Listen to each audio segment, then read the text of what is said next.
In today's video, I'm going to teach you how to find your local Steam game files. So the first thing I'm doing here is opening Steam and just waiting a moment for everything to fully load up properly.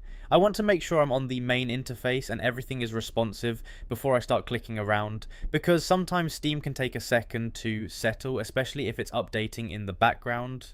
Once everything is loaded, I'm moving my attention up to the top area and clicking the library tab. This is where all my installed and owned games are stored, so I'm just giving it a second to switch over and display my full game list. You'll usually see everything populate on the left side, and I'm just scanning through it to make sure the game I want is visible. Now I'm going through the list and selecting the game I installed. I'm right clicking on it to bring up the options menu.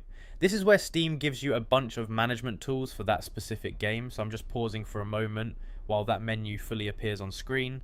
From this menu, I'm looking for the option that says Manage, and I'm hovering over it so the next set of options pops out.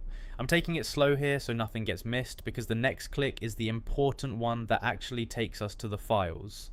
Once the Manage submenu opens, I'm clicking Browse Local Files. At this point, I'm just letting Steam do its thing because it automatically knows where the game is installed on my system.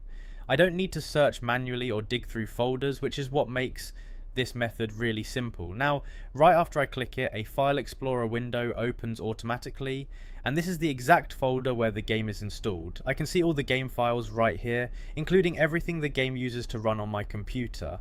I'm just taking a second to let it fully load so all the folders and files appear correctly. From here, I can scroll through and view everything inside the installation directory. If I needed to access mods, configuration files, or troubleshoot something, this is the exact location I would use. Everything is already organized in the game's main folder, so I don't have to search anywhere else. I'm also quickly confirming that I'm in the correct location by checking the folder structure and making sure it matches the game I selected in Steam. That way I know I didn't accidentally open another directory. So just to go through it while I'm doing it, I open Steam, click the library tab at the top, right click the game I installed, select Manage, and click Browse Local Files. And that's really all there is to it. Once you know where the Manage option is, finding your local Steam game files becomes extremely fast, and it always opens the correct folder automatically without needing to search through your system manually.